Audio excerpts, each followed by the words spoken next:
towards a bold, ambitious, and visionary planning meeting for children and youth across the district. We're very excited to have you. First item is the call to order. Once again, commissioners, due to our situation with the technology, when it is time for public commentary, all pre-registered commentators will have 3 minutes per person. The OST team will unmute and notify each individual when it is your turn to speak. If a commissioner is unmuted for conversation, please put yourselves, well, the rest of you, on mute when not speaking to reduce the background noise. When making or seconding a motion, please remember to identify yourself by name. We know you all, but this is for the sake of the minutes and the documentation. As usual, all votes will be taken via roll call vote, okay?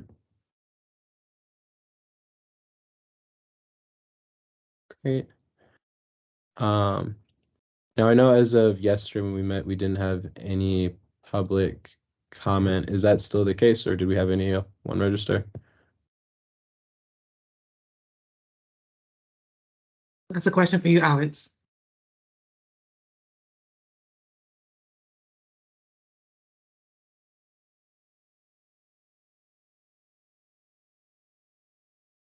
That's a question for you, Alex. Has anyone indicated an interest in commentating?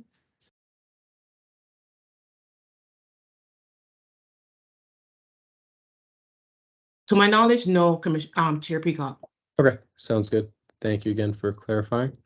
Wonderful. Okay, that's good because we have a lot of exciting items to discuss today. So good, we'll get some time back. Okay, great. So the next item will be the roll call attendance for the record so that we can announce the quorum. So we're going to get started. First, Commissioner Berkey. Present. Good evening. Thank you. Good evening. Welcome. Happy to see you. Commissioner Coates. Okay, I'm not seeing his name there.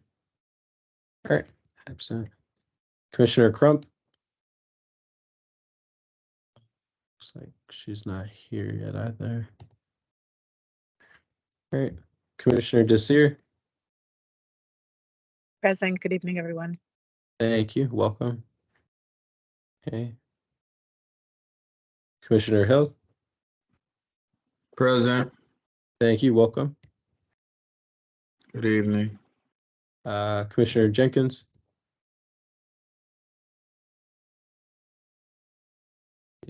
Not seeing her. Commissioner Verlin.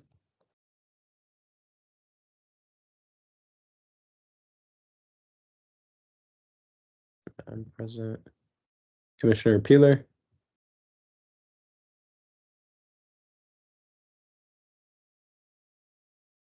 Commissioner Saffron.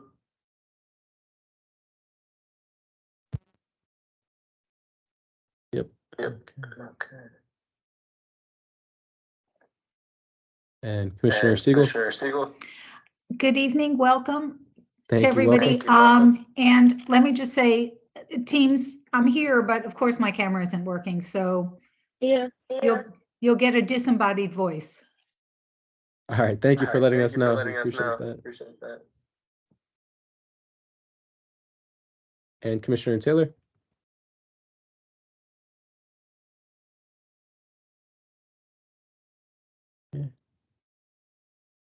Okay. So it looks like we've got 1, 2.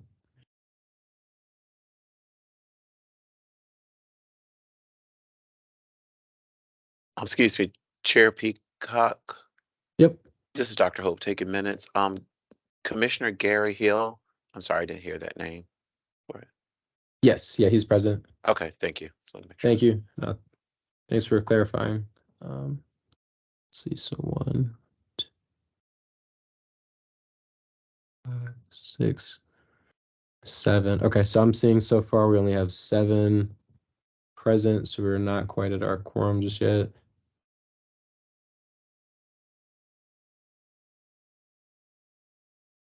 Okay.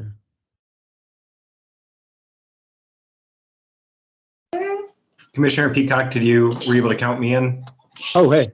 No, perfect timing. Thank you for joining. I'm sorry, who was that speaking? Oh, wait, that was Commissioner Hanson. Awesome. Thanks. Oh, gotcha. Yeah, I already did count you. Sorry about that. Thank you for clarifying, though. Okay, so 1, 2, 3, 4, 5, 6, 7. Yeah. Okay.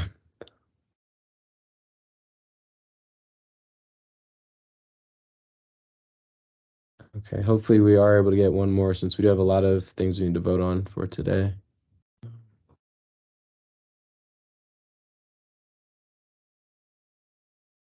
Okay, I guess for the current moment, we'll get started and we'll go ahead and hold off on the voting for the agenda and the minutes until a little bit later in the meeting in case we are able to gain any commissioners that are running late so that we can make those official votes. However, commissioners, although we're not currently voting on them just yet, please take a moment to review the agenda and review the minutes from the previous meeting. And if there are any concerns, questions, or edits, please let us know so that we can go ahead and get those taken care of. Thank you. Chair Peacock, are we officially calling the meeting to order? Just for time's sake on the roll call? Yes, since we do have a lot to get through with the strategic plan, we should probably get things moving, although we can't vote until we do have Okay. another commissioner that joins. So 6:12 p.m.? Yes. Great, thank you. Thank you for clarifying. Sure. Yes, Commissioner Berkey. Hi, you asked if there were any edits to the minutes, Yep. and I feel like I'm always the technical editor. No, we I- appreciate that about you. I noticed that there was the use of some exclamation marks in various places throughout the document, and somehow that did not seem the appropriate punctuation. I think it should be replaced with just simple periods. And then I also noticed that in the roll call section of the minutes, your name was misspelled. Oh, thank you. So Okay. those were my Good only two call-outs. things. But content-wise, it was okay. There were some sections in the notes from the discussion that were a little bit disjointed, like a little bit hard to understand what the full meaning of the sentence was. But having participated, it was enough to bring back. But so somebody might want to read over that last section and see if they want to fill out some of the sentences to make them a little bit more clear, or just leave it as is. Okay. Thank you. We'll note those down for revision. Appreciate those excellent call-outs. Chair Pika, what I would recommend is that since most of the stuff that is pending is dependent on quorum, that we skip down to OST office updates. And then if we have one more, Commissioner John, we can just cut that short and move over to the plan. I agree. Okay. Sounds good. That's so- exactly what I was thinking. Thank you, Dr. Lowe. So if there's no objection to that, commissioners. Okay. Yeah, I agree with that, especially since we'd skipped the OST office updates for the previous meeting. Definitely would be good to spend some time on that. So if you can scroll all the way down to OST updates, Alex, and we can just get those done whilst we wait for, I think Commissioner Peeler is planning to join us. Hopefully give her some time to get situated. Sounds good. Thank you.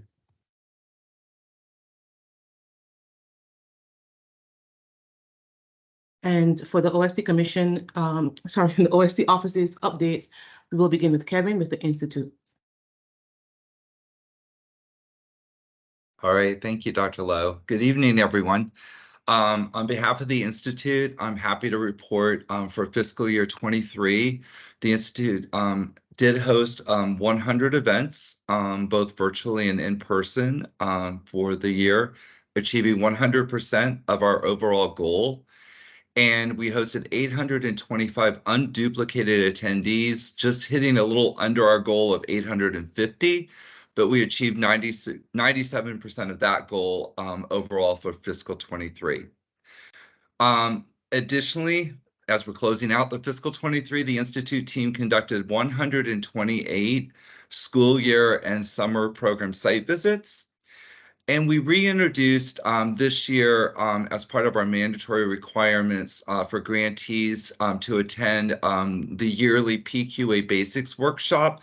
We really want to work hard to start reintroducing quality after suspending the quality cohort during the pandemic.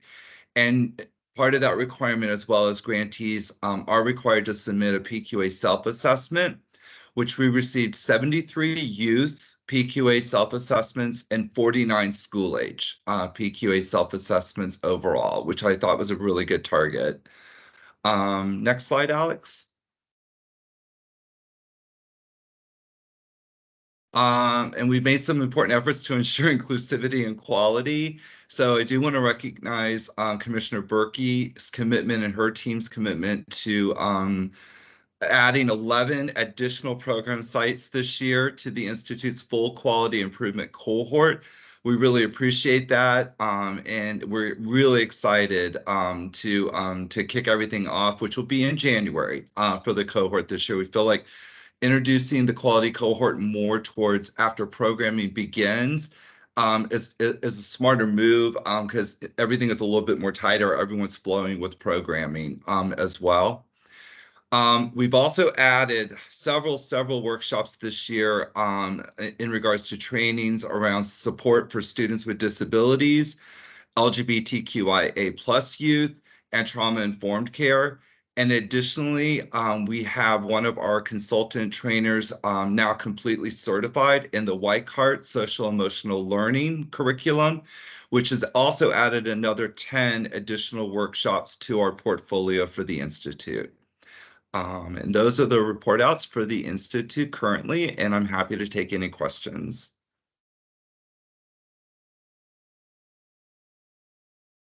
I just want to thank Renee for coming to DCPS last Friday to do a full day of training with us on the school age PQA so that our team of coordinators is ready to start implementing. So Thanks so much. Thank you to the Institute. Yay. Thank you. We appreciate it. Thanks so much. All right, and there's no further questions or comments. I'll pass it over. I need to see the next slide. I'm sorry, I'm not sure who I'm passing to. Thank you, Kevin. Thanks. Alex, if you have not seen, Commissioner Phil is trying to get into the meeting. I'm not sure why she's not able to join us. She says she's in the waiting room. Yeah, I saw that message, but I actually do not see her in the waiting room, as well as nobody else actually should be having to go to the waiting room. They should be able to just join the meeting directly. So I'm not exactly sure about that. So I did send another link to her for her to join, but I'm not seeing her in the waiting room. Problem. Thank you. Data, the floor is yours. Okay. Alex, my screen is also still showing the opening slide of the presentation. Is that? I can see the data, the data. You can see it. Okay, I'll You may have have to jump to it. Sometimes it just says like sync to presenter on your screen, Miss Margaret. Yeah, that might help. If you did, happen to see that. but it's still yeah. Oh, okay. Data, the floor is yours. I'll be waiting for another commissioner to join us. Okay. Can everybody hear me? Yes. Okay. So we successfully concluded the COY reporting, the surveys. We successfully concluded that to the grantees. So we are in the process of centralizing all RFA system. We're trying to centralize every OST office system into CitySpan. Including any other new vendors we have. We're trying to centralize everything into the system. So there could be seamless access because we're trying to move everything into, say, digital. So we're trying to move everything into a centralized portal where grantees can access. So that's the second phase. But in FY24, everything will be centralized. We already have that established with CitySpan. We are doing the MADC online portal. So that project is currently ongoing. We're sourcing for vendors, and we having different meetings with different vendors, and we've been doing that. We did do a group meetings. It was spread across the OST office, so we're meeting different um, vendors. We also trying to, so what we are doing now is we're narrowing down to vendors. We have 3 vendors, I think three, I think, yeah. So we're trying to discuss which of the good one, the best option for the OST office to go with. And we are doing the SOW with those vendors, and Dr. Lowe is spearheading that, and it's going well. And we also do have good news. We have a new data analyst. We joined on 10th, I think, yeah, 10th of October, yeah. So his name is Biodun. I would like him to introduce himself before I continue. Biodun, can you introduce yourself to the team? Yeah, my name is Biodun, meaning celebration, if that is hard for you to call, Biodun Oluwole. So I joined October 10th. I love everything, everything I'm doing. I love it in terms of the job description. Proud to now, I've worked in the private sector. I've worked with financial sector majorly, Citibanks, Wells Fargo. I've consulted for them. But right now, I'm happy to join the DC government. Like I said, I love the whole process. So I'm happy to bring in my transferable knowledge to the team and to ensure the data department is enlarging in terms of tools, in terms of data, in terms of requirement, in terms of the whole process under the leadership of Dr. Lowe. And I'm so happy to join the team, and also I'll be learning so much from everybody. Thank you for the opportunity. Yeah, thank you, Biodun. If anybody have any questions for the new data analyst, you can ask him any questions.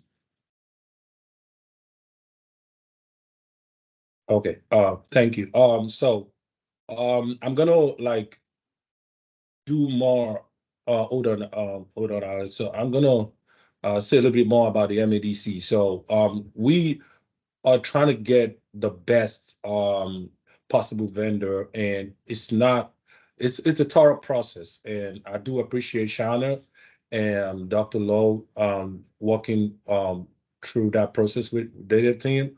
It's actually very also Kimiter and Alex, we're working through that process. It's a process where we have to be very sure of what we are handling this Porter build out to. So it's not something that happens overnight. So we're just taking that step by step, and we're gonna get there. And like we always do at the OST office, we deliver on time.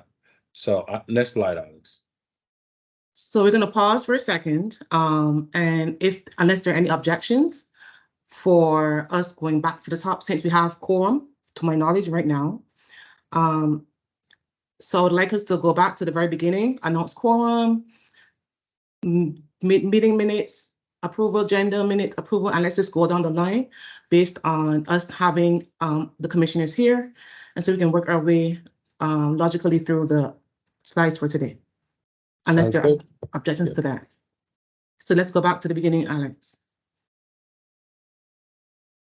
I will resume with after data once we get through the meat of the matter. Okay, thank you for joining us, Commissioner Peeler. So with that, we now have reached 8 commissioners total, which means we have reached our quorum at 6:24 p.m. It's October 26th, so we can move through our agenda.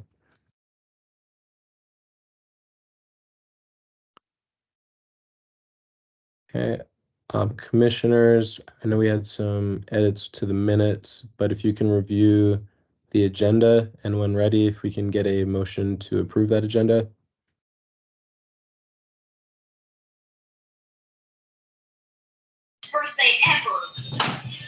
This is Commissioner Hanson. I motion we approve the agenda. Okay, thank you, Commissioner Hanson. All right, any seconds to that motion?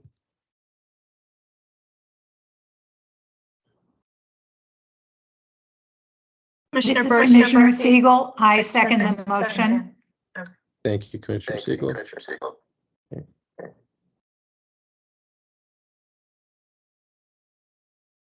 Okay, so now we're voting in favor of approving the agenda. Commissioner Berkey? Approve. Thank you. Commissioner Desir? Approve. Thank you. Commissioner Hill? Sorry. Approve. Thank you, sir. Okay, Commissioner Peeler? Approve. Thank you. All right, and okay, great. So the agenda has been unanimously approved. Thank you, commissioners. The next item on the agenda is the meeting minutes. However, Chair we do Peacock, have. I'm sorry what was to that? interrupt, but I believe that you're inadvertently missing Commissioner Hanson in your check-ins. Oh, yeah, I'm sorry, Commissioner Hanson. Thank you. Got it. Okay. Thanks. You gotta, 1 second, buddy. Sorry, I mentioned at the start of the meeting, some folks might have missed it. I got a 5-year-old with me. And so Commissioner, okay, 5 and 2 weeks, 4-year-old right now. He wants you all to know. So I'll vote in the chat. I don't feel like I'm being missed, but thank you. Sounds good. Thank you for clarifying. Sounds good. I definitely understand there. Alex, Commissioner Saffron is here. Oh, wonderful. Okay. Great. Okay, wonderful. Now, commissioners, thank you for approving that agenda. As it was pointed out earlier, we did have some revisions that need to be made to the meeting minutes. So I don't think we can vote on those right now, but we will take a second vote on this Chair meeting. Peacock, those were technical, like grammatical errors. I don't think it was an issue of content, unless I heard otherwise. Okay, yep, that's correct. Okay, sounds good. So we can vote on the content of the meeting minutes then. Once again, this will be in roll call style. Let me pull the list back up. Commissioner Berkey, or sorry, do we have a motion to approve the minutes? I move to approve the minutes. This is Commissioner Berkey. Thank you, Commissioner Berkey. Okay. I second the motion. Okay, who was that second? Desir, excuse me. Thank you, Desir. Okay. Great. And Commissioner Hanson, if you can vote in the chat. Commissioner Hill?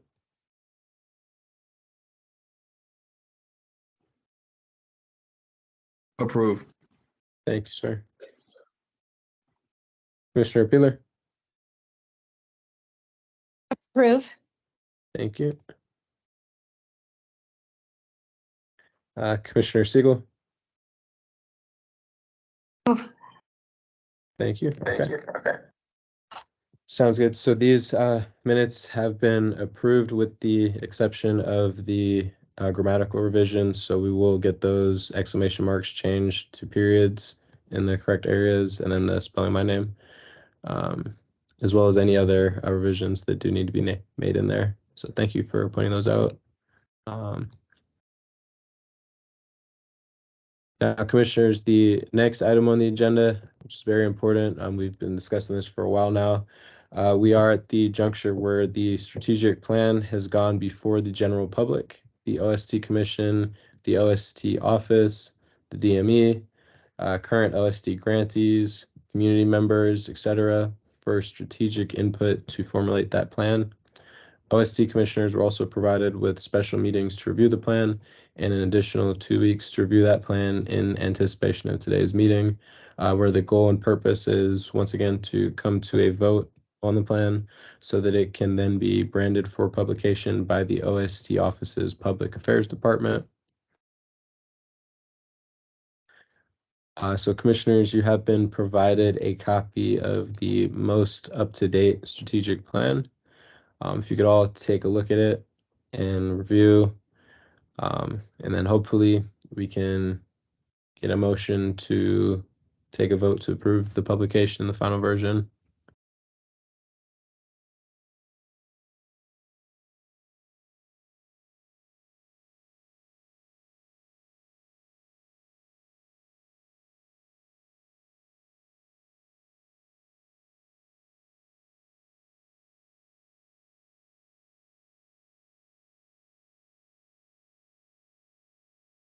Well, hearing no one else, I move to approve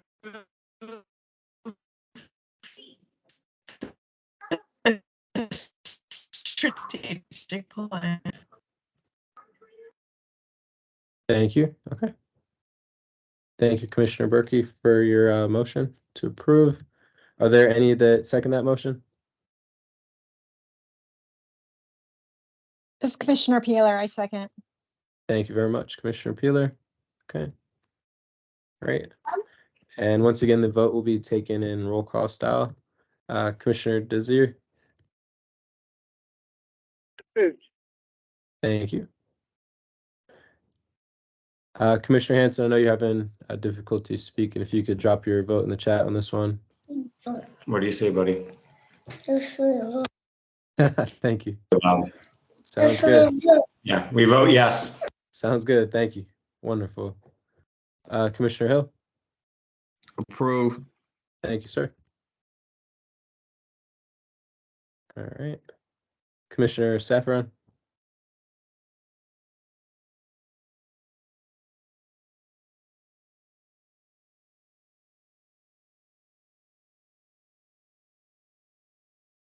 She's still with us. Commissioner Saffron, are you there? I can put your whatever you decide in the chat. Thank you. Let's see.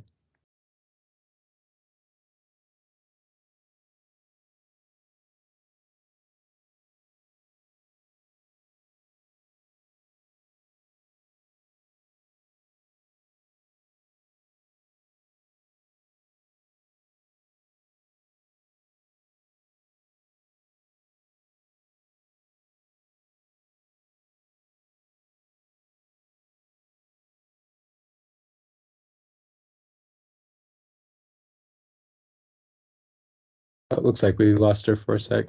Hey, Commissioner Saffron, we're voting on the OST strategic plan. How would you like to vote?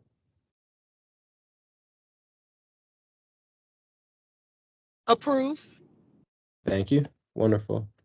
And Commissioner Siegel?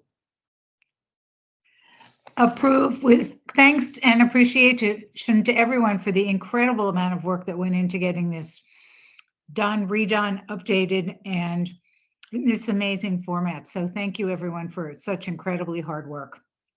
Thank you. Agreed. That's a very high note to leave on with the final vote. So definitely appreciate that. And I would like to echo those sentiments, commissioners. It is with great enthusiasm that I'd like to announce that the OST strategic plan has officially been unanimously approved. Thank you again for all the very hard work, the diligent efforts, the multiple revisions. It says a lot that this wasn't something that everyone just took one look at and said, okay, let's pass it. Everyone really wanted to take their time and review it, make sure it was good to go. Thank you for the OST office for opening up those extra office hours to take feedback and extra meetings to go through it. Thank you, DM Keim, for joining us in these discussions, helping to facilitate that. So we're really happy and grateful that this plan has officially been passed and looking forward to seeing this implemented. Thank you.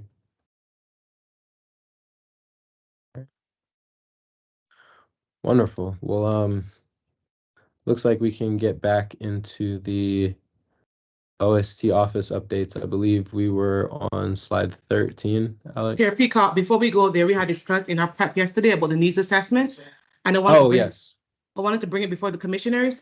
So typically speaking, we do have an annual needs assessment for the OST office in consideration of the plan that we have now officially approved. There was conversation around potentially having the flexibility for the plan to do a check-in on an annual basis. I, as the representative for the OST office, would like to recommend, if you are all amenable to it, as opposed to having a annual needs assessment. And the reason why to share why we are proposing this is that the needs assessment takes a long time. It's district-wide to implement. You have to find a vendor, you have to collect data, clean the data up, analyze the data, present the data for approval. And so that takes at least 6 months minimum to have happen.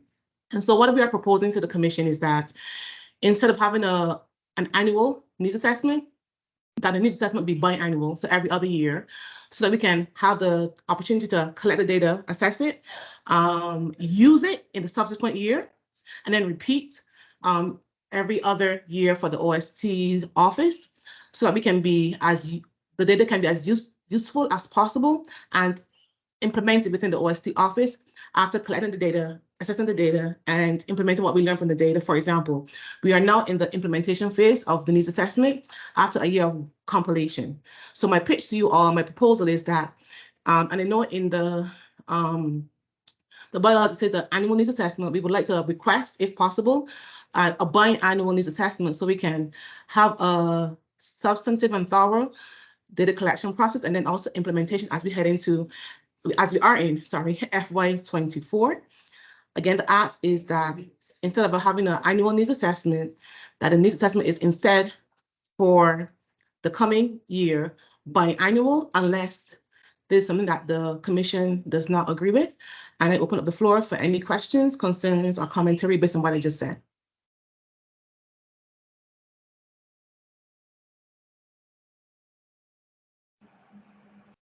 This is Commissioner Siegel. Are you suggesting that there be a needs assessment twice a year, biannual? Sorry, every other year. Oh, so biennial. My apologies. Yes, every other year. No problem. I need a clarification. In that case, I want to raise a concern. I understand that the needs assessment is a totally comprehensive, gigantic document.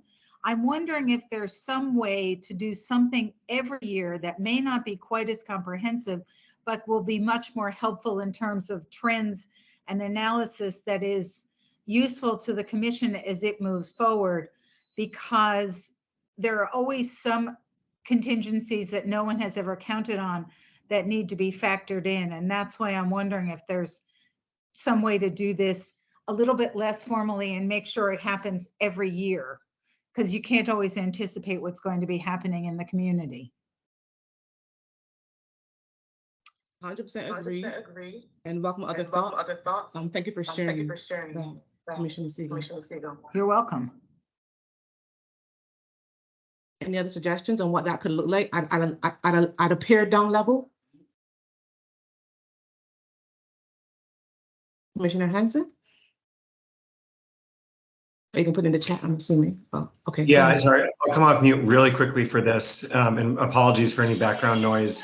I think I just want to second the comments that were just shared. I think it's a great idea to do sort of an annual progress report, and certainly scaled down in scope. I think we waited, through no fault of this office, but I think we waited probably 5 years for the last needs-based, or maybe 6 years report to come out. And an annual report, I think, will track our progress. Yeah, you can start. Okay, so yes. Thank you for sharing. Other thoughts?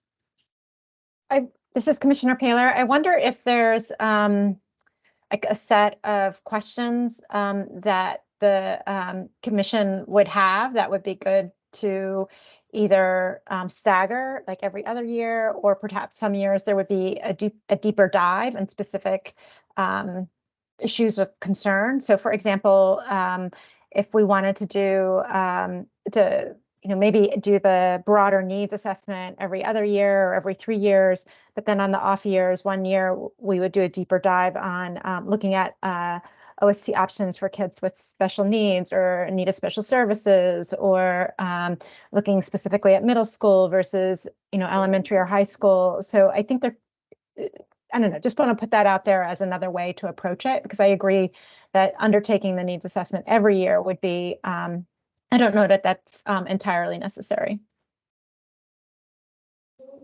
Is that you, Commissioner Hanson again, or, okay. Yeah, sorry, I just want to add one more comment too.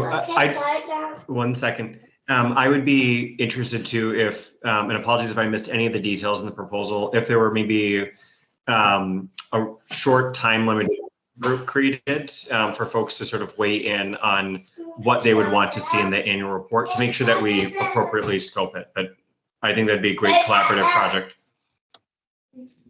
So what I'm hearing, correct me if I'm wrong, is that there is a general consensus to do a every other year needs assessment, with the caveat that in the off years, we have some form of an annual report that the commission helps formulate what the questions or reporting content would be for the OST office to help keep us accountable, but also for us to be flexible and nimble, because like was mentioned by Commissioner Siegel, things can change within 6 months. And so we want to be responsive to those changes, but also help hold the OST office accountable for responding to those changes and reporting out on our progress as an office on what has been landed on as a commission. So I'm hearing that there is openness to exploring that off-year annual report, with the caveat that it should be guided by the OST Commission content-wise regarding what we should include in that report.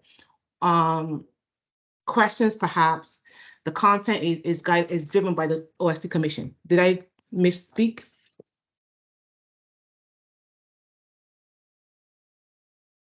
I have a question. Yes. This is Commissioner Safran.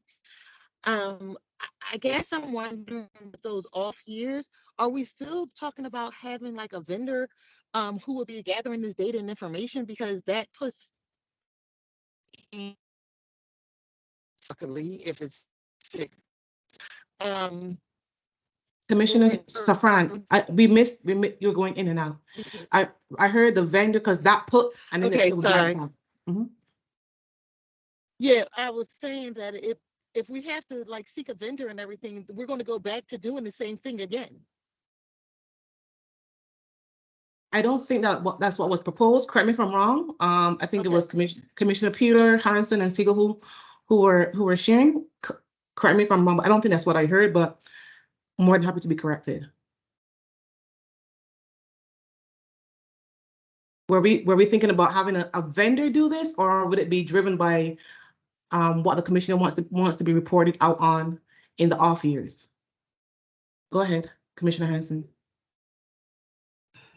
I was going to say, I don't think that we would necessarily need a new vendor, depending on the scope, in part because I think if we identify the data that we need to draw from, it can either be an internal project or something in collaboration.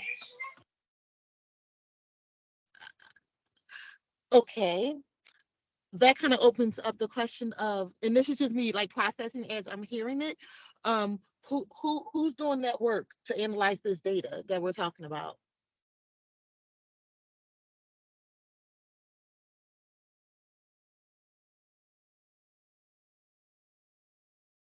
I'm not ignoring your question, Commissioner Safran. I see Commissioner Siegel and DM Kine do have their hands up. So just after we speak to this question of Commissioner Safran, the floor will be given to DM Kine, and then following Commissioner Siegel. So then the question is, who will be doing the analysis? I think it really depends, Commissioner Safran, on what we want to collect. If it can be gathered internally, then I would say within the DME or the OST office, but if it's anything more than that, I'm open to suggestions.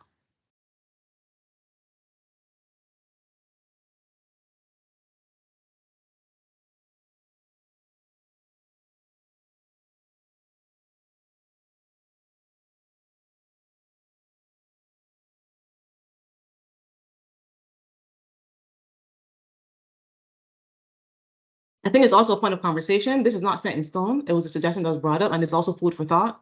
I think also we can discuss this in subsequent meetings, but and those are very valid questions, Commissioner Safran, that you have brought up. DM Kine and then Commissioner Siegel. Thanks, Dr. Lowe. I just wanted to share a very good example of this approach already in city government in the DME, which is our master facilities plan, where we hire a vendor typically every 5 years to do an incredibly deep dive in the physical capacity of our school footprint. And then every year we produce something we call a supplement, which is based on data that we gather ourselves. That's a much lighter touch, but that we also produce and give to council. So it feels to me like if we care in our needs assessment about whether we're meeting the needs of the student populations that we've identified in the big needs assessment, the OST office itself can put in place a process to gather a bunch of that data on an annual basis and produce something that looks lighter, is more of a supplement, but that will give us important insight into whether we actually are reducing the need across the city or not. So we have a good example of this the OST office can look at.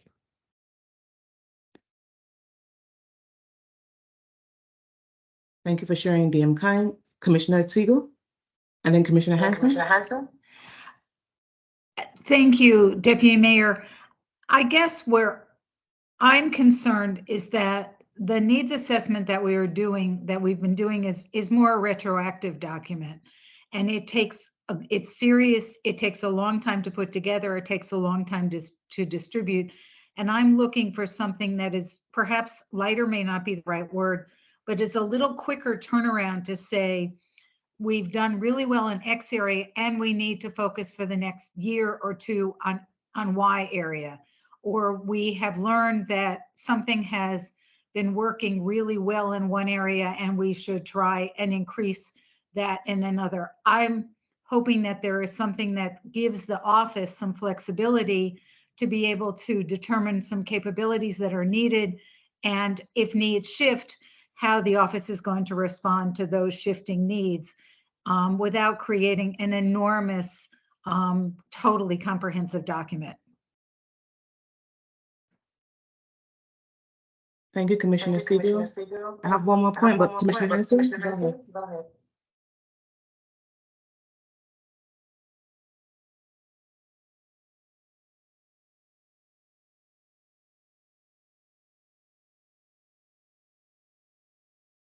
Oh, okay, sorry. Okay, thank you, Commissioner Hanson. Yeah, I would agree with what was said as well. I really liked DM Kine's suggestion with how they're implementing that solution. Personally, I would think a good way to, my suggestion would be to go through the questions we currently have for that assessment and maybe have the commission determine what's purely essential, what are things that are critical, what are things that, are red flags that trigger further investigation, so that we can ask those questions so that we're continuously monitoring everything, but it's not taking an entire year to go through the document. And then, yep, Commissioner Berkey. No, I didn't mean to stop you. I just was going to add that I think it would be nice to create the habit within the city, within the out of school time, to have to provide on an annual basis some report of their participation in their programs, just even like total number of students served, and be very clear about what the criteria are, like X many days of participation or hours or whatever, and just have everybody report something so that we get in the habit. And when the needs assessment is done, it maybe be as difficult to obtain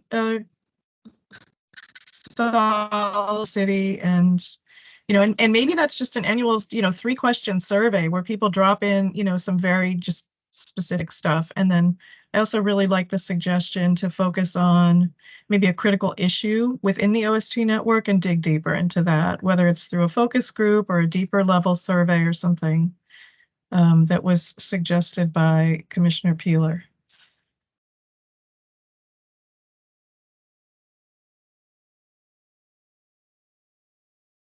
I want to thank you, Commissioner Berkey.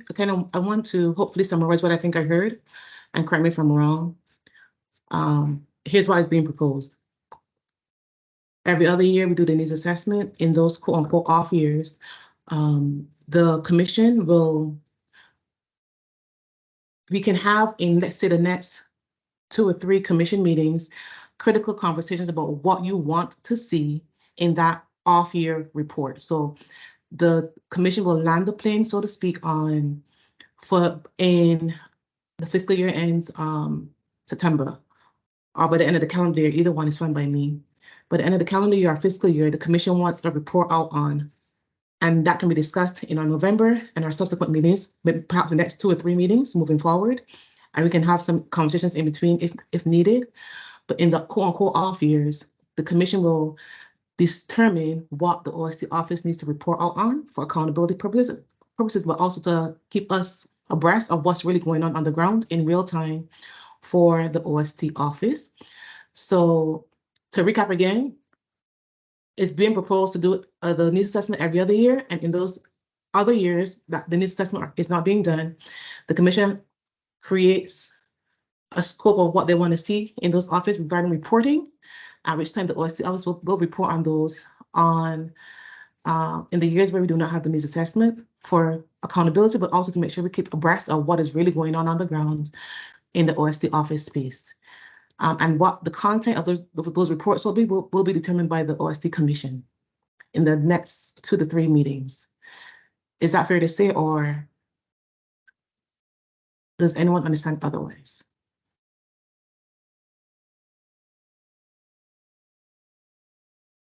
Or is anyone who disagrees with that?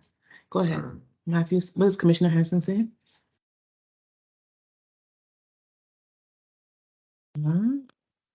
Okay.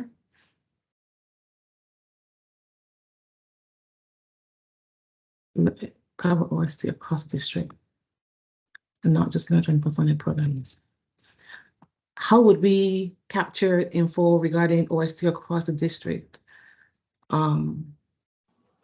I just very quickly, I think that's one of the strengths of the DC Policy Center brief or not brief, the report that they published is it is as comprehensive as you can get. And I think for us to track our project, it doesn't have to be as in-depth, but I think it really has to be as comprehensive.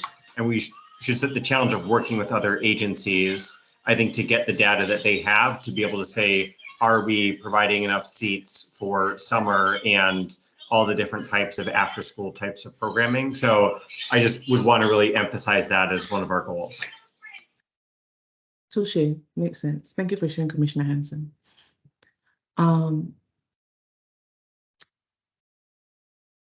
Any other thoughts? I know this is new. It's kind of like it was been sprung on you. Any other thoughts before we move forward? And if we do choose to move forward, Chair Pika, it would have to come to a vote by the commission for that to occur. So the floor is yours, Chair Pika, and how if we move it forward, and if so, voting on this decision.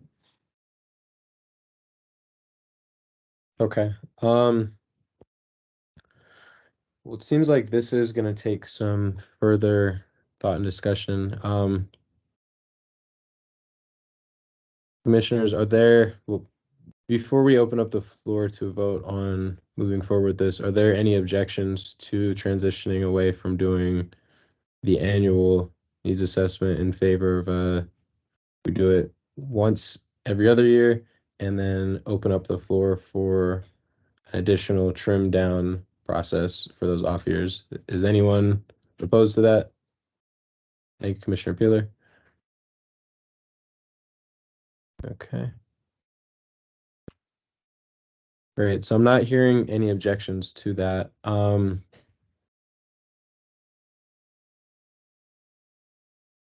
To be honest, I don't want to put any additional work on anyone specific, but I do think that for the quality and needs assessment committees, since you've been kind of focused on this line of work specifically, if you have any input on this, I'd love to hear that specific feedback.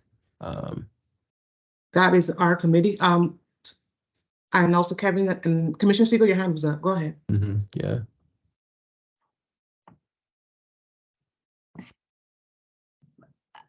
I was going to follow up on what Chair Peacock suggested, which is that we've got a committee that works on these issues. We've got Mhm. staff that work on these issues, and to be a little more explicit than the chair was heading in the direction I'm going, which is that we have a formal biennial needs assessment that is very comprehensive. And in the interim years, that we ask that the staff and the committee that work on that have expertise in these issues help develop a plan for the entire commission to discuss, rather than do it off the cuff tonight.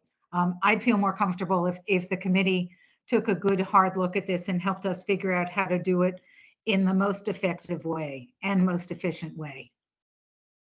So I hope, Chair Peacock, that I wasn't overstating where you were going and that I was building on your suggestions. So hope so. Yep. Yeah, you took it and elaborated on it much better said than I would have said it. So thank you. Thank you.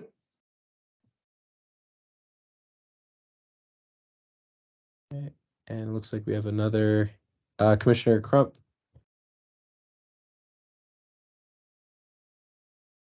Yeah, so I just have a question. So if we are doing a biannual needs assessment, I know I don't have the language in front of me, but I know a lot of the language in the legislation is built upon decisions being made based off of the needs assessment. So if the needs assessment is done biannually, and then there's going to be another assessment that's done in between that time, if legislation is pointing specifically to the needs assessment for certain decisions, if we have another assessment that's guiding us based off of legislation, we would still have to use that needs assessment that we will only have every 2 years in making those decisions. So if we change it from annually to biannually without the legislation matching up, I guess that's where my concern or thought is coming in at.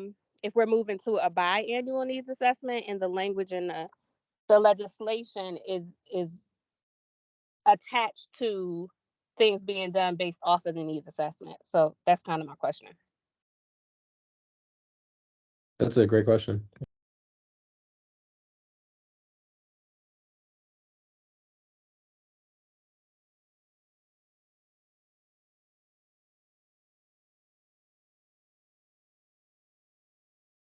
Thoughts, commentary? I see some people were coming off mute. Thank you, Commissioner Crump, for sharing your thoughts.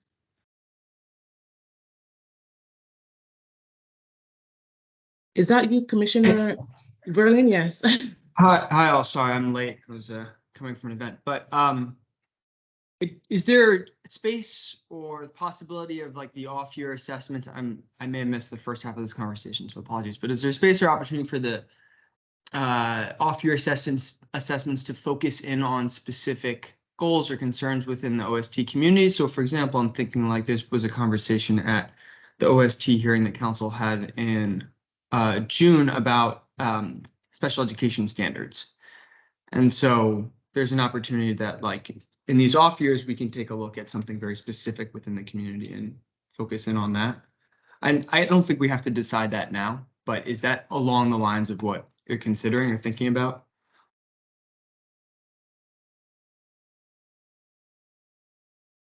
Absolutely. I don't want to speak to you, Chair Peacock. So here's what I would recommend. And you guys made some really excellent points, commissioners, about the validity of the assessment in between the actual needs assessment from Commissioner Crump, and then also the need to kind of not make a decision off the cuff, to think a little bit more tactically about it, having the quality team committee, sorry, and the outcomes and needs assessment committee kind of like go to the drawing board and think through this process and perhaps report back to us in the next commission meeting where they have landed, and then we can continue this conversation. It's not a one-off.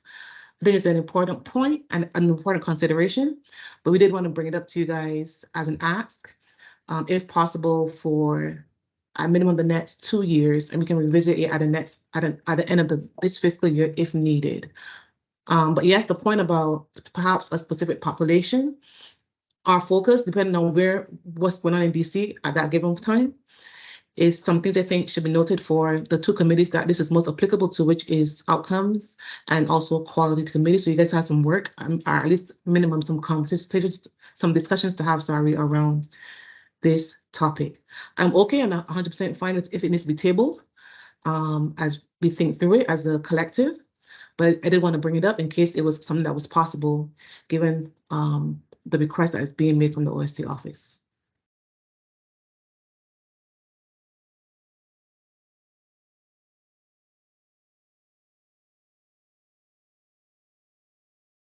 Sorry, if you don't mind, it occurred to me, and again, I think I missed the beginning of this. How often do we currently do the needs assessment? And is there a cost? Like, what's the purpose? Is there a Yes. cost concern? Yes. So a couple of Okay. things. It's supposed to be done every year. There have been waivers that have been granted. For example, during COVID, there were some exceptions that were made, given it was a pandemic, and so it could potentially be waived if approved by the commission. And there's a cost incurred. It was like 60-something thousand. Don't quote me exactly on that, but we had to pay for it to be done on an annual basis. Yes. And I think a question that again doesn't need to be answered now, but I think Commissioner Crum sort of brought this up is like, what are we missing out on if we aren't doing it annually? Actually, I just don't have the context because I'm new to this commission. So Sorry, let me give you the quick summary. So the reason why I brought it up was because it takes time to do a district-wide assessment. You have to identify the vendor, figure out what the questions are going to be asked, like what do we want to find out, ask the questions, collect the data, clean the data up, assess it, share it out, get approval, etc. That whole process can take up to a year. And so the reason why I brought up this proposal is because once we get to that juncture where we have posted the needs assessment, then we need to actually use that information to inform our decisions. And that will be for the next fiscal year, given what we've learned from the assessment. And so the ask was that in consideration of how long it takes for the assessments to actually be rolled out and implemented and reported out on publicly, it also has to be approved as well by the commission. The ask was that as opposed to doing it on an annual basis for the next year, we do it every other year. And this is not indefinite. It's just an immediate request, temporary request perhaps for the coming year, so that we can have time to actually use that data in our strategies as we move forward as an OST office. And while we do it every other year, momentarily, in those quote unquote off years, we will do a pared down assessment that will be determined, the content will be determined by the commission to help hold the OST office accountable for the work that is being done, and to also make sure that we're being responsive to what is going on in the communities in real time. So it's a pared down version of an assessment that is driven by the commission regarding what the content of that would be. And that would be discussed by the various committees, quality and outcomes, to determine what they will want to see reported out at the end of the calendar year, our fiscal year, from the OSC office for the abbreviated version of the needs assessment. I don't think you were here when I shared that, Commissioner Verlin.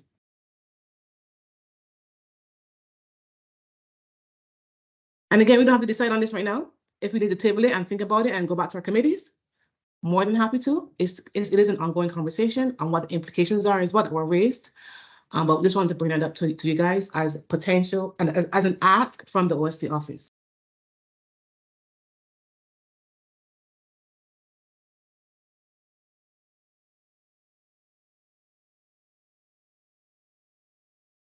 Yeah, on that note,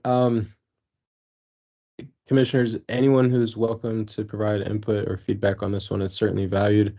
But I would recommend us at least starting with the committees that specialize in this, seeing their thoughts and opinions, and then coming back to us with an update rather than trying to rush that decision right now, just because as Commissioner Crump mentioned, this does impact things with the legislation. So definitely don't want to just rush a vote on this one.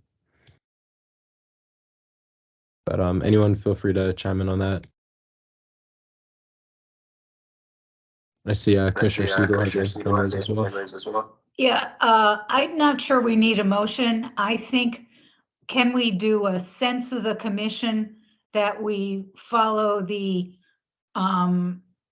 idea that Chair Peacock has raised of that we ask the committees and the relevant staff to look into this issue and come back to the commission with a recommendation for everyone to consider after a short period of time. And I'm not, believe me, I'm not trying to create new work. I just want to make sure that we follow our process, which is that committees have been the resources for us on some of our decision making. Agreed completely. Yep. Commissioner Hill, and I am in agreement to allowing it to walk back through the committees that are already established for further insight and understanding, and then determine a motion for the next level in terms of consideration and moving forward. So I'm in agreement with the chair and other voices who want to see it come by way of the committees that are established within his office.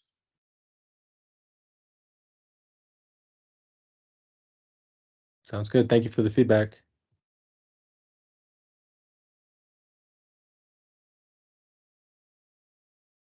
Okay, commissioners, so unless there are any objections, we will move forward with that process. I'm taking this through the commission level.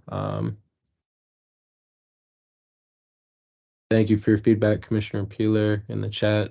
Definitely agree with that. Commissioner Hanson, to answer your question in the chat, yes, anyone that would like to join at the committee level is certainly welcome to do so. So we would love to have your input there. Definitely value that.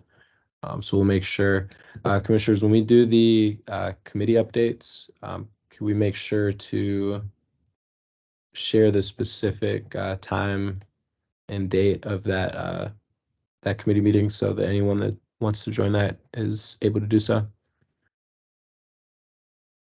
And on that note, I believe the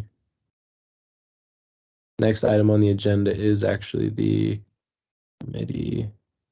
No, we have to finish the updates from the OST office. We finished that Oh, data. yeah, sorry. Okay. Finish that data. So let's move forward, Alex. Yes, to public affairs. And can I just say thank you? Can I just say thank you all for sharing your feedback? Some things that we didn't think about, and that's the value of having diversity of thought and experiences here. So we appreciate you all for sharing your thoughts on what has been proposed, and it absolutely makes sense to take it to the drawing board and then bring it back to the commission. So we do appreciate you guys sharing your feedback.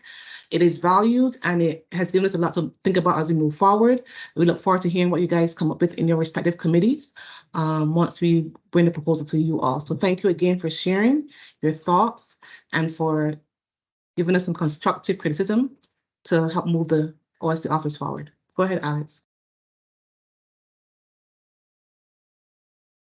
All right, good deal. It's been a while, but so just it's been a while since we talked about it, but after school in the city, just some quick facts about after school in the city.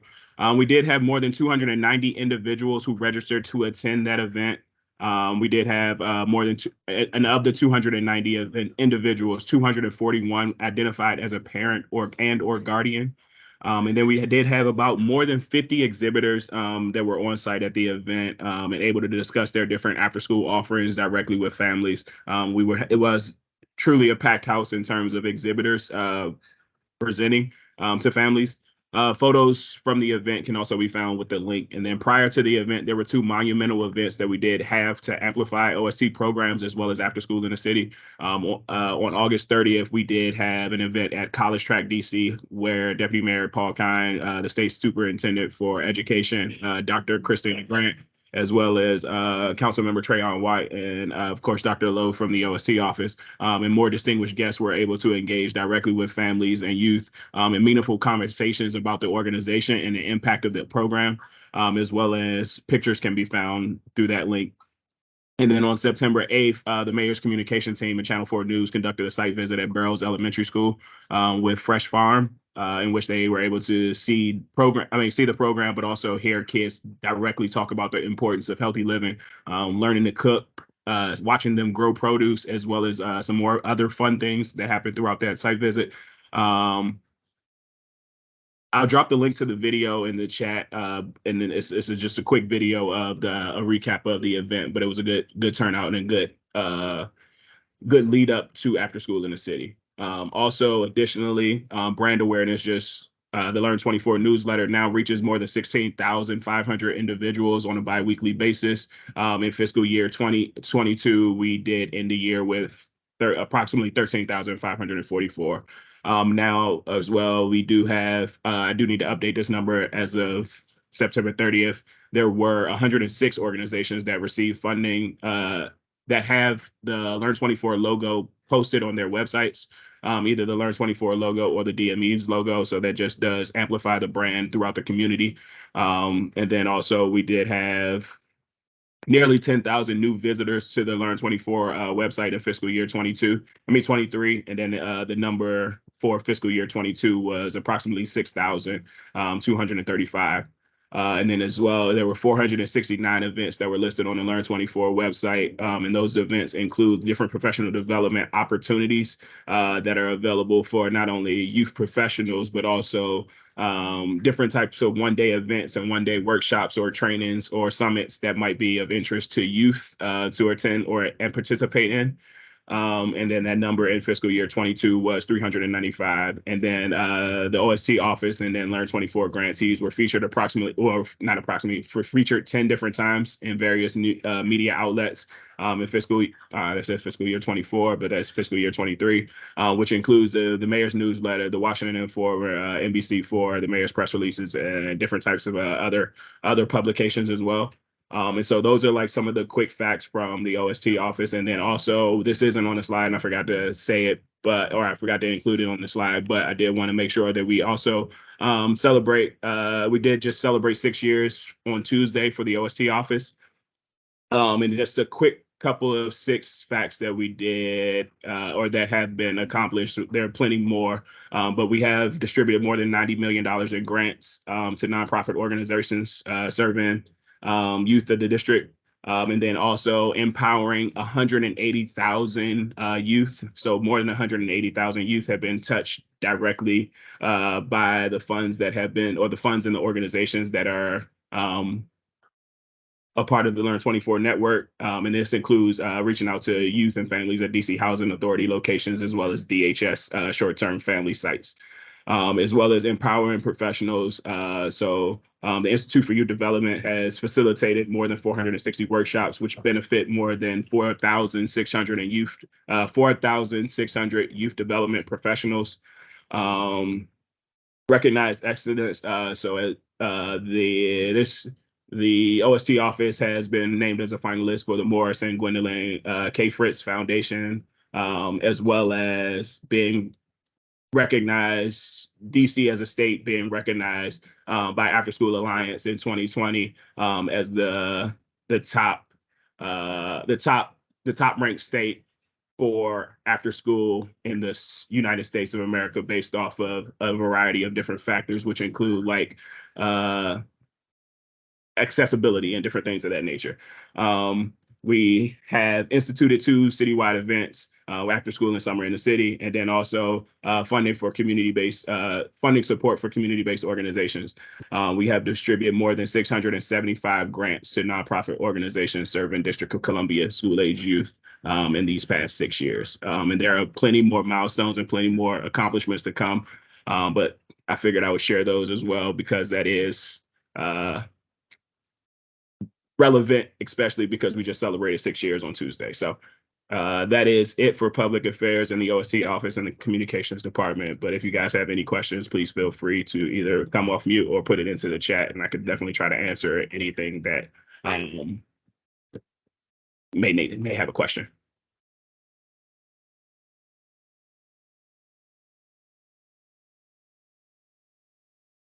And if This is Commissioner Hill. I don't have a question, but one of the things I really, really enjoy is Summer in the City and the other spring and the community collaboration and just encourage some of the other commissioners. I know everyone has a very, very busy schedule, but that Summer in the City is always a big hit for me. Gives us an opportunity to meet the face-to-face, the executive staff, the OST. Entire team is generally there. Get an opportunity to kind of talk with other commissioners who come through at that specific space. We have an opportunity, obviously, to meet parents and talk to the different vendors, and it's always well organized. I just get a big kick out of that, serving not only as a commissioner, but also as a provider. So that is something that has been new, instituted here under the Learn 24 Office OST. I think that was a great idea, whoever discovered that. Congratulations. That's particularly one of my pet peeves in terms of all the other wonderful things that you've mentioned, Alex. I like the summer in the city. So thank you. Thank you, Commissioner Hill, and thank you. If there are no other questions or comments, I'm just going to continue to move the meeting along because I know we are coming close to time. So with that, I will pass it over to the grants team. Hello, everyone. Hello, commissioners. Thank you for being here. It has been a while since we reported, so there's lots of grants updates, as that's so much of what we do. But first and foremost, I am so happy to finally have a full team of grant management specialists as we welcomed our newest member, Marcus Shaw. He came to us from within the DME, where he worked at the Work Investment Council. And so I just want to give Marcus a moment to say hello to everyone. Oh, good evening, Commissioners, Deputy Mayor. I am very excited to be a part of the OST team. It has been a great transition over to this office, and I'm excited to be a part of this work and see this office grow and move forward.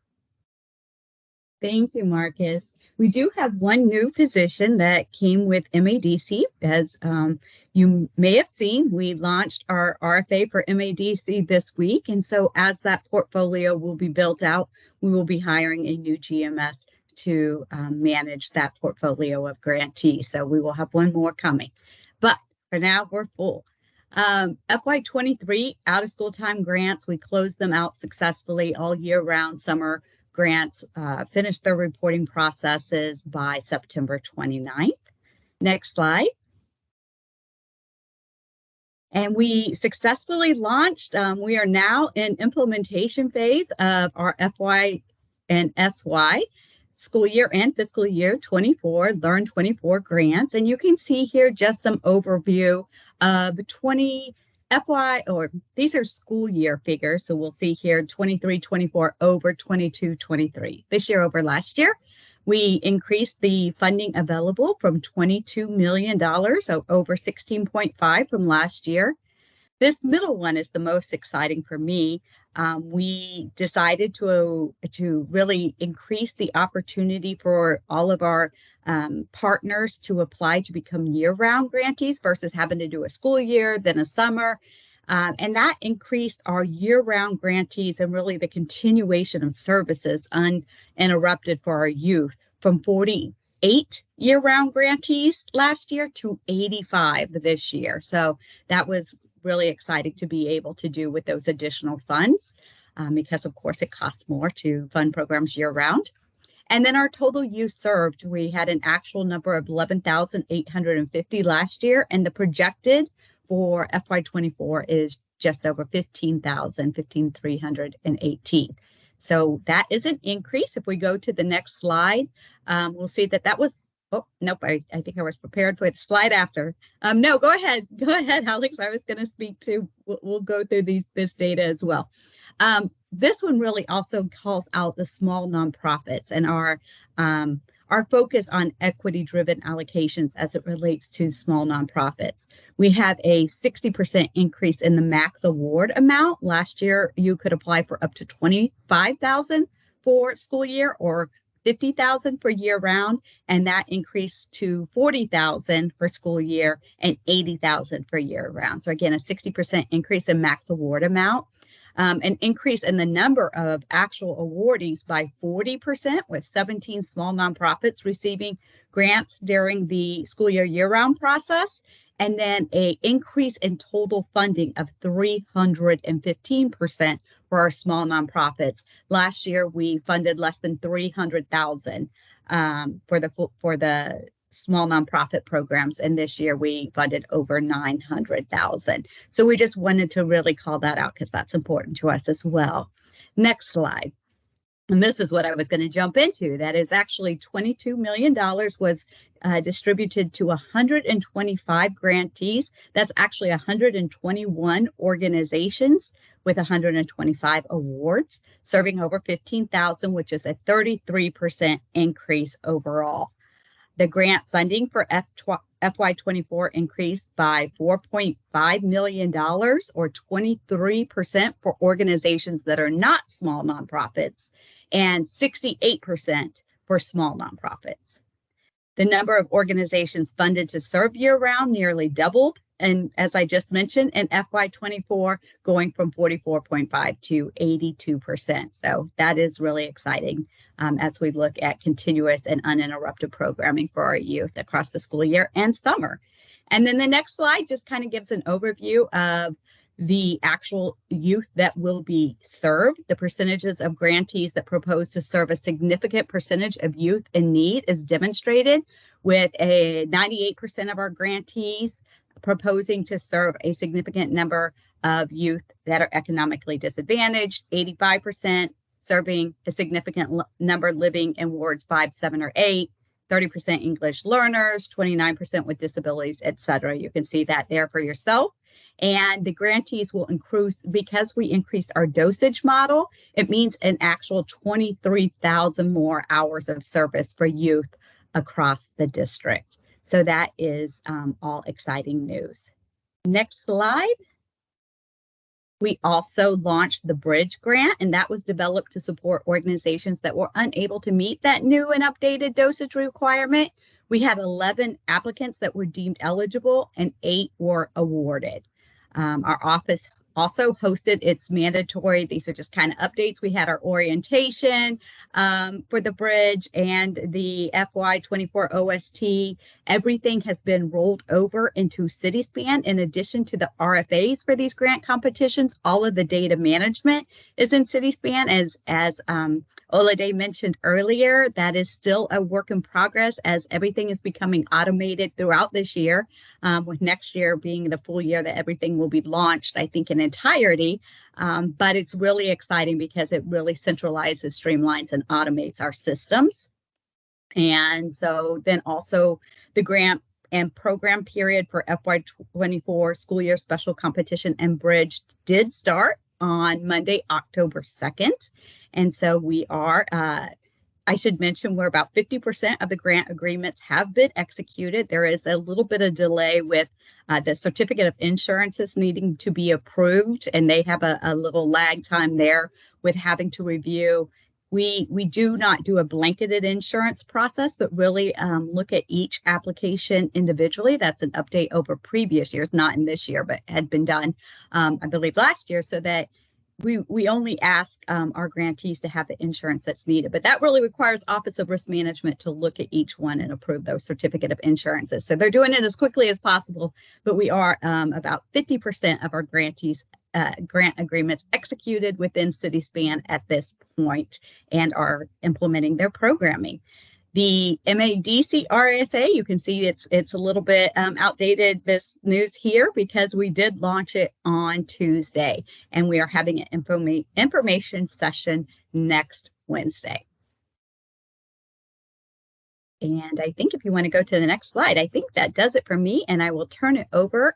Well, actually, let me pause and see if there are any questions. I do think I see a hand up, but I can't see who it is. So if you just want to come off mute, or maybe not. Go ahead, Commissioner Crump.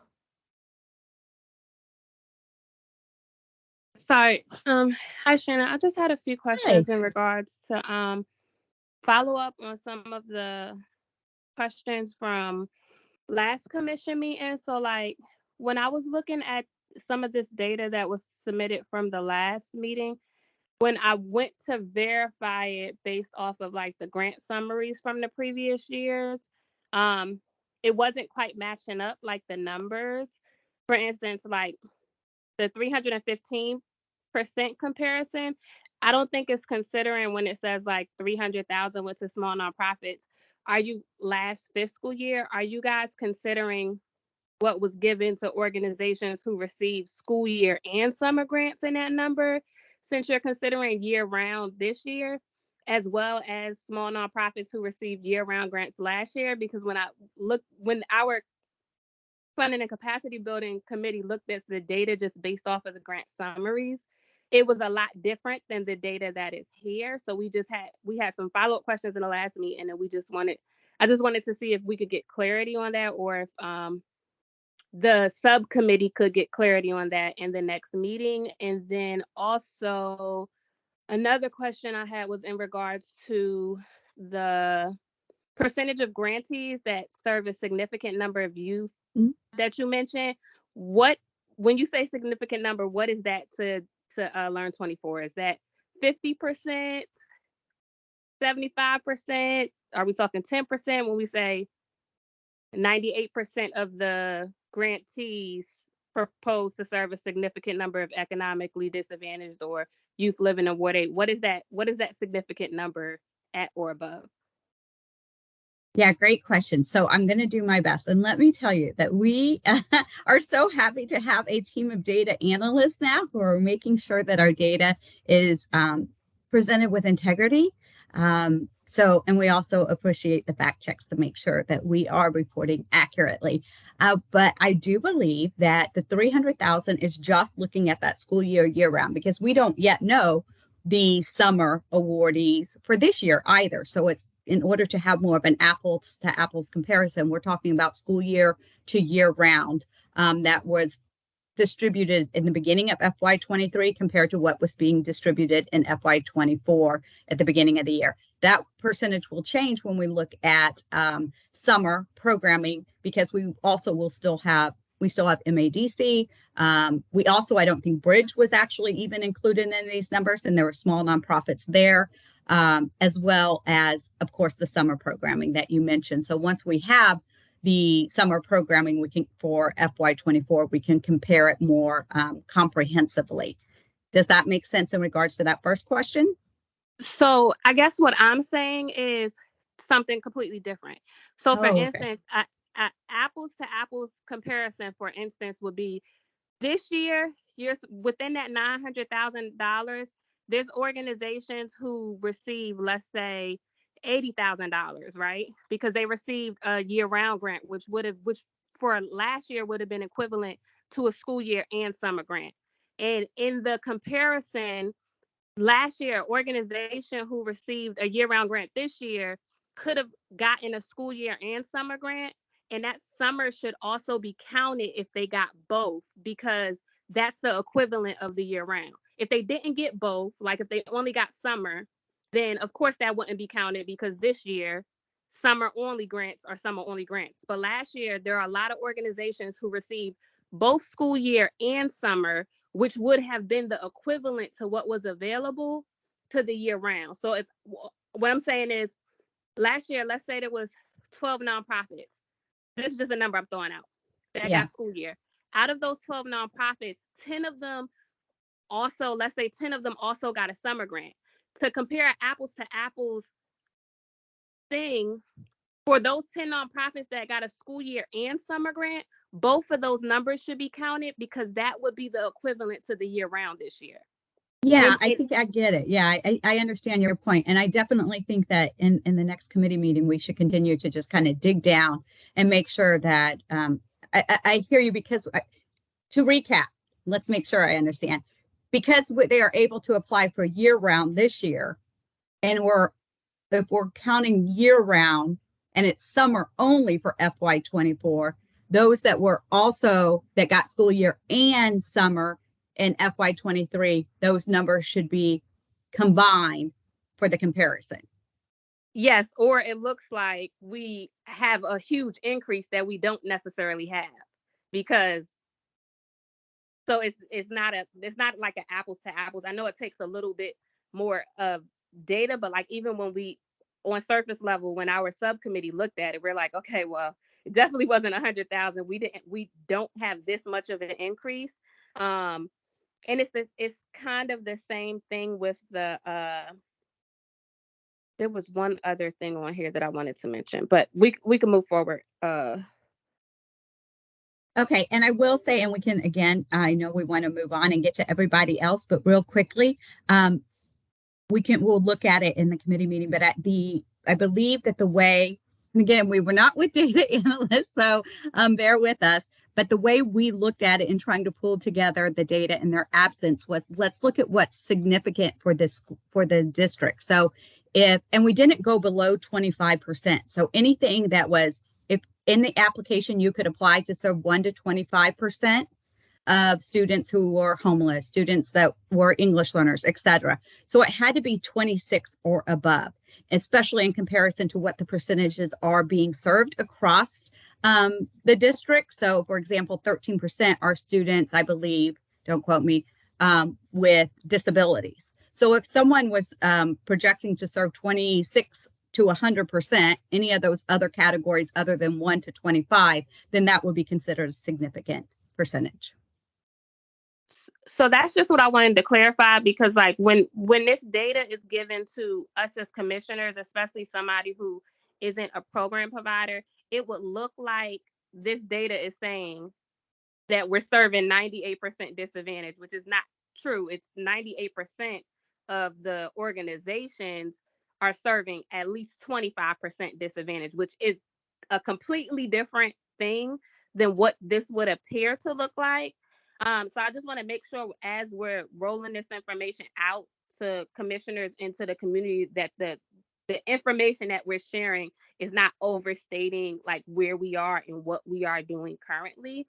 So that's my only concern. The same thing. The other point that I was going to make is like, even when we're comparing the number of students that we're serving this year, I think on this slide, it said something like the actual number served last year was 11,000 something. And this year, the projected is 15,000.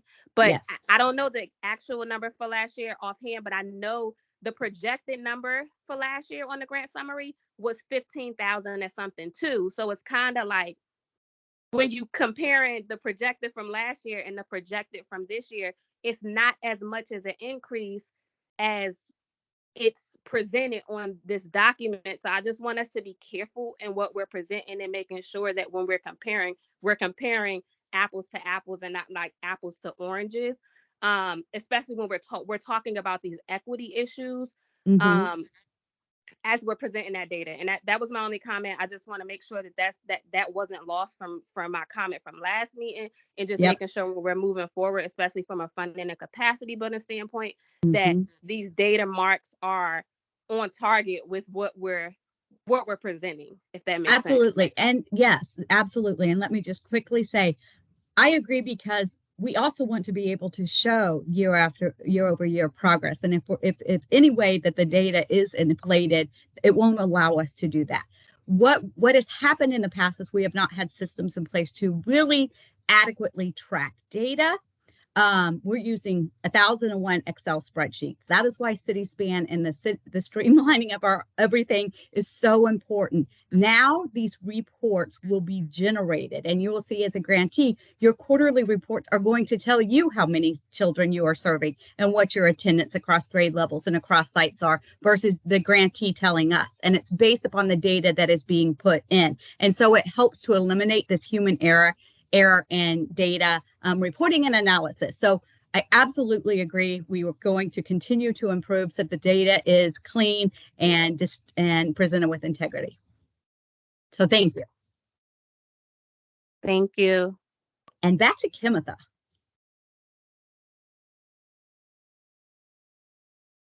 Good evening, everyone. I will keep this short and sweet.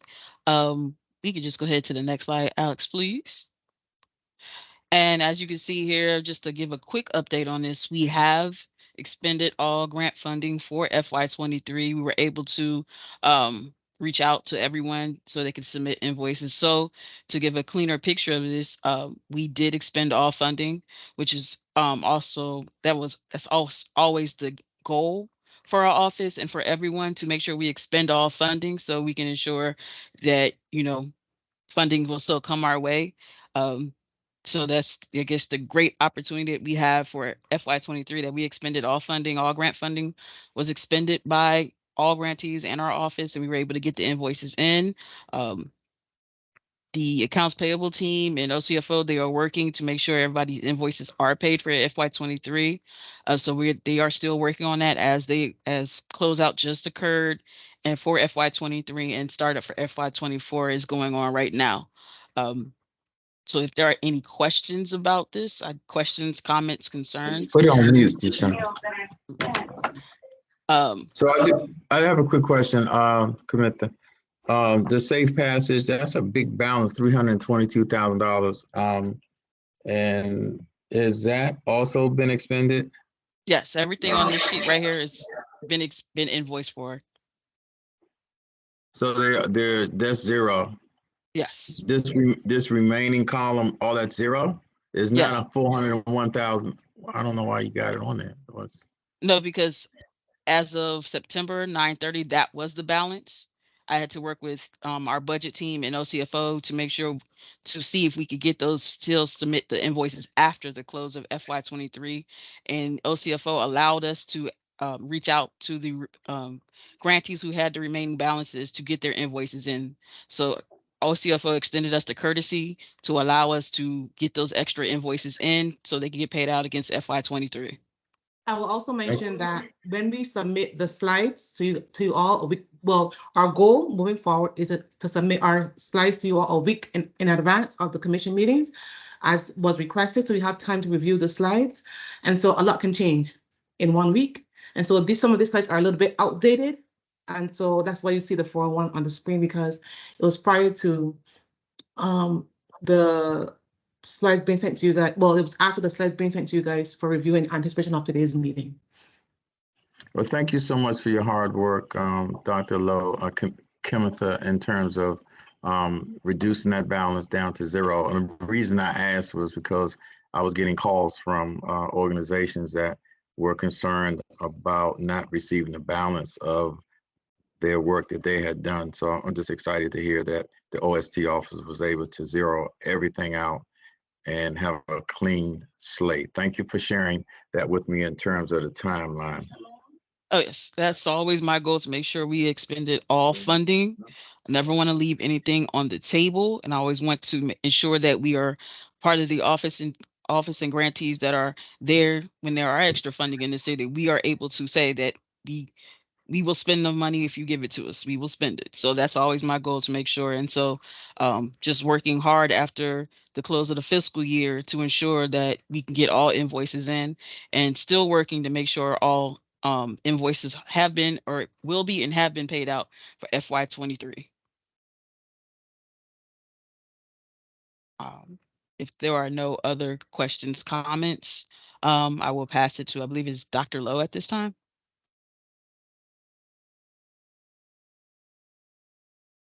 Thank you, Kamitha. I know we're at time. I'm going to try to get it as concise as possible. Our school in the city has occurred. It was successful. Thank you to Alex and others who were a part of that. We are in the process of hiring for the 7 MADC roles. Currently, 4 of those roles are live: the grants management specialist, 2 quality assurance specialists, and the manager for the data evaluation and analysis. We have 3 roles remaining to be posted for the MADC initiative. Next slide, please. MADC update. So we have working groups who have met over the course of the past 2 to 3 months. We have 7 new FTE roles, 4 of which are live, and the RFP was posted this week for MADC specifically. Next slide.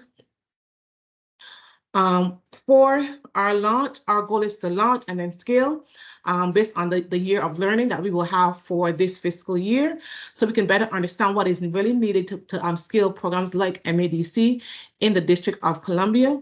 And also, so it's twofold. MADC is a grant initiative and it's also a technology build.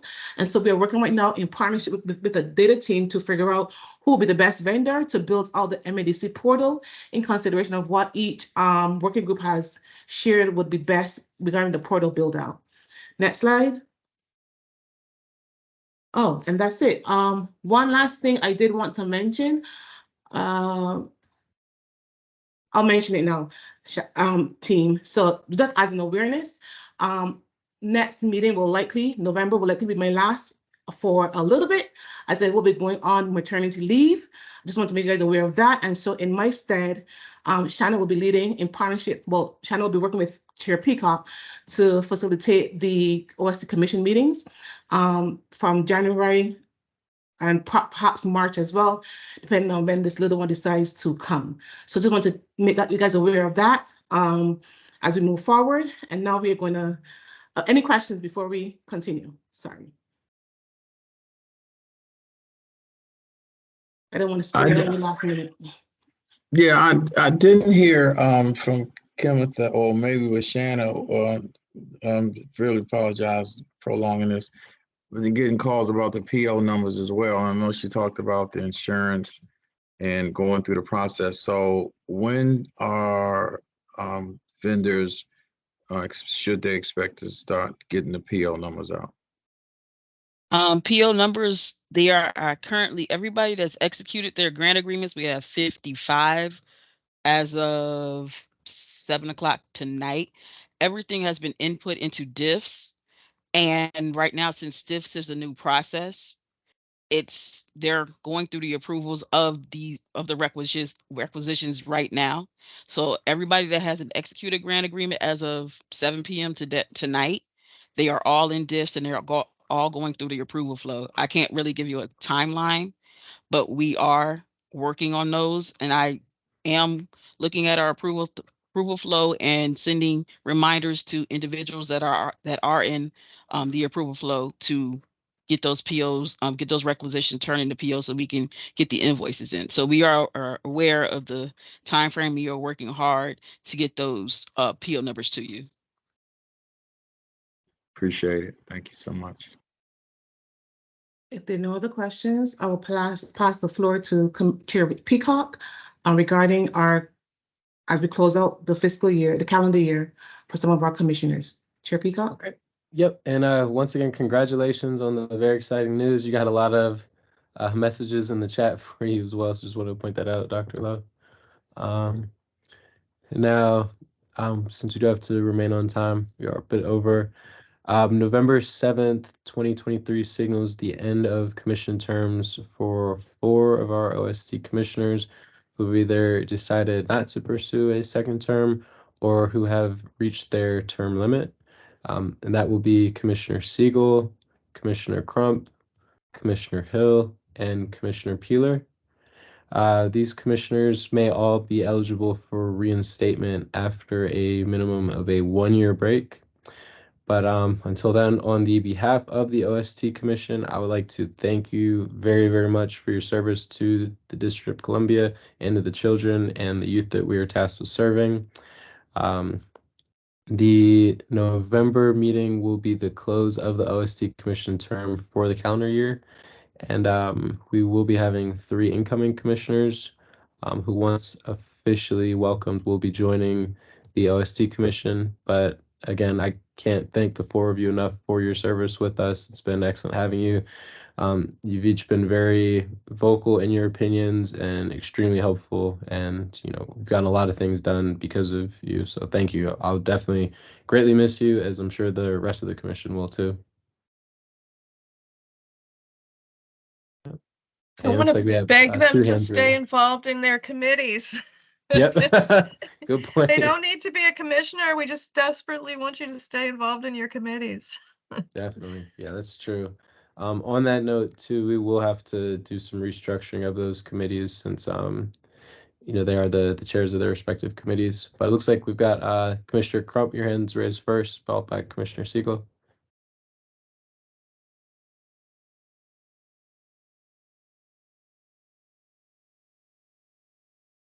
You have the floor whenever you're ready, Commissioner Crump.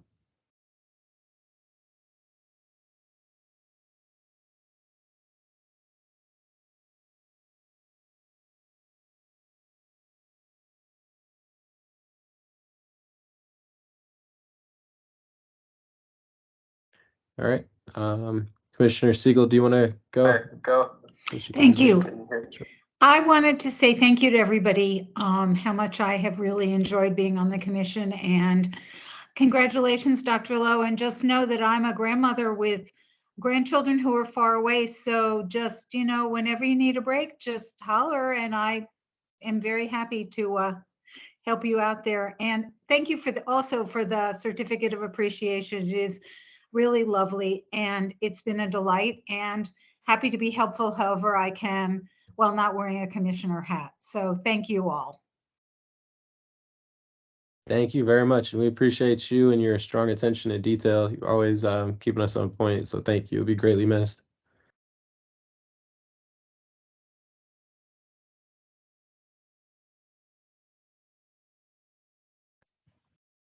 Yeah, on that note, this is Commissioner Hill. I just wanted to say that I'd appreciate the Learn 24 OST office and my fellow commissioners, as well as this great opportunity to be able to serve the residents of the District of Columbia. And actually, my tenure had ended some time ago, and we've worked, even Commissioner Crump and myself, we worked a couple of years beyond the normal tenure. I think it was 3 years. So I've been a commissioner now for over 5 years. And during that time, I've learned a tremendous amount. And again, I'd like to thank my constituents for this great opportunity to serve in the District of Columbia. When we started the commission as commissioners over 5 years ago, this office had some concerns about integrity for the residents of District of Columbia, and we were asked to come on board to help reestablish the trust in the communities in which we serve.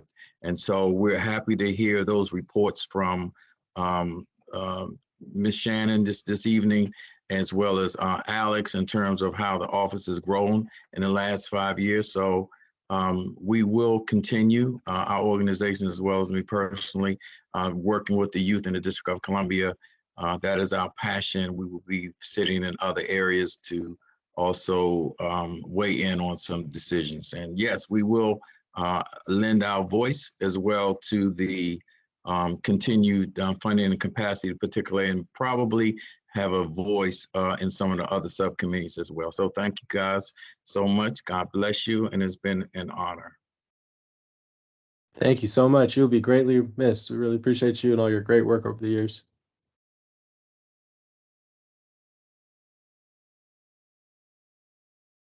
And Commissioner Crump, your hand's still up. Do you have anything you'd like to say?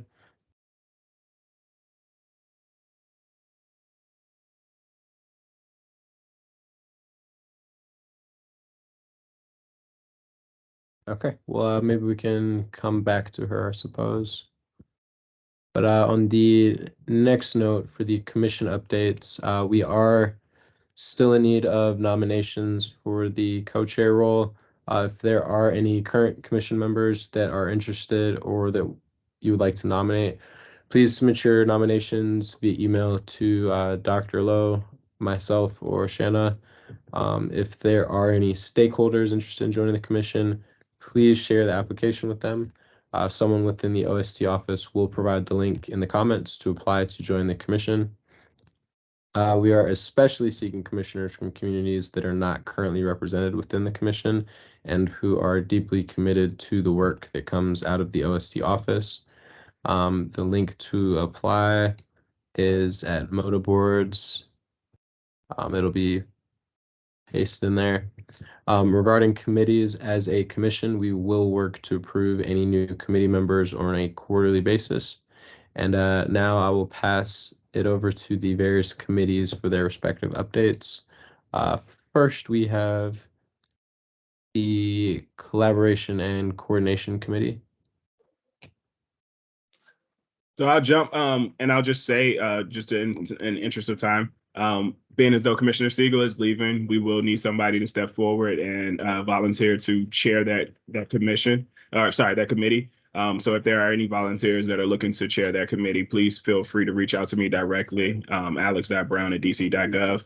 And outside of that, I will pass the floor because we have not met in a while, just because we've been discussing the strategic plan. So I'll pass the floor to the next team, which will be funding and capacity building. Yep, I'll hop in really quickly. As Commissioner Hill, co-chair with Commissioner Crump. We met last in September 25th, and obviously, like everyone else, we were digging in on the strategic plan. We had a meeting scheduled for October 23rd, which has been postponed, canceled actually until November the 13th, where we will meet again. And obviously, like has just been forementioned, we are also looking to recruit committee leaders, commissioners to help lead this funding and capacity committee. So thank you for allowing me to share. Commissioner Crump, I don't know if she's having audio issues, but she is also present tonight. Thank you.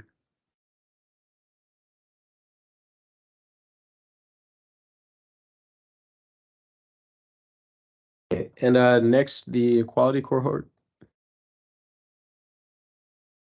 Hi, we also have not had a meeting in a long time because of the work on the strategic plan, but some very soon to be prepared for the next commission meeting to come forward with some proposals about the needs assessment and the timeline for that and alternative activities. So I'll get with Kevin and we'll reach out to our committee as well as the needs assessment committee and see if we can set on a mutually agreed upon date for that and just bring the two committees together and anyone else who wants to join. Sounds good. Thank you for the update. Next, the outcomes and needs assessment committee. Thank you. We welcome all those who are interested in being a part of our committee. Happy to share that the plan has been officially given the green light for publication. So we will work on making it, presentable to the public. Some commissioners have already emailed me interested in having a conversation about the abbreviated needs assessment. So we will be working with the quality committee to coordinate a time. Other than that, just want to say thank you to you all for being a part of the process. It was a huge lift for the plan, and so you all played an integral role in that. But those are the updates. If you want to join our committee or people would like to be part of our committee, please share. We are open to having other members, and we need other members to have diverse opinions at the table. That's it for me. Next. Chair Peacock. Yep. Okay. So these dates should be in each commissioner's calendar. Please let a member of the OST team know if the dates are not on your calendar so that we can send you the invites. But the next meeting is currently scheduled for November the 16th, which will be the third Thursday, not the fourth one. So just note that. We will be skipping the 2024 proposed dates for now, just in the interest of time. We will review them next time. So currently, the main date to know is our last meeting of 2023 will be November 16th. Once again, from 6 until hopefully 7:30 p.m. Once again, these will be held virtually until further notice, so please do let us know if you don't have this one on your calendar. With that being said, commissioners, I know we're quite a bit over time. Are there any additional comments, questions, or concerns? Anything anyone would like to say before we do adjourn?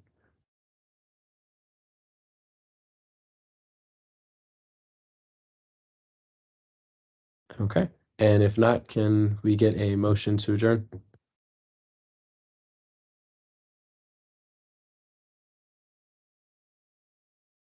I motion we adjourn. Thank you, Commissioner Peeler. Any seconds to that motion? Commissioner Hill, I'll second the motion. Thank you again, Commissioner Hill. All right, in the interest of time, we're gonna, instead of doing the roll call, this vote's usually pretty straightforward. Are there any that oppose to the motion to adjourn? All right, can everyone that agrees with this motion, please say aye. You could do it all at once. Aye. All right. Aye. Thank you. Okay, there are no that oppose. This motion to adjourn has unanimously passed. Commissioners, thank you again for all of your excellent work this year. Thank you for approving the strategic plan. We're really happy to see that done. I was a little bit nervous coming into the meeting, so thank you. We're really happy to have that done for the year. And commissioners that will no longer be with us serving, thank you again for all of your hard work over the years. We really appreciate you, and we'll have to stay in contact for sure. But thank you again. The OST Commission meeting is adjourned at 7:55 p.m. and we will see you all in November. Take care. Thank you.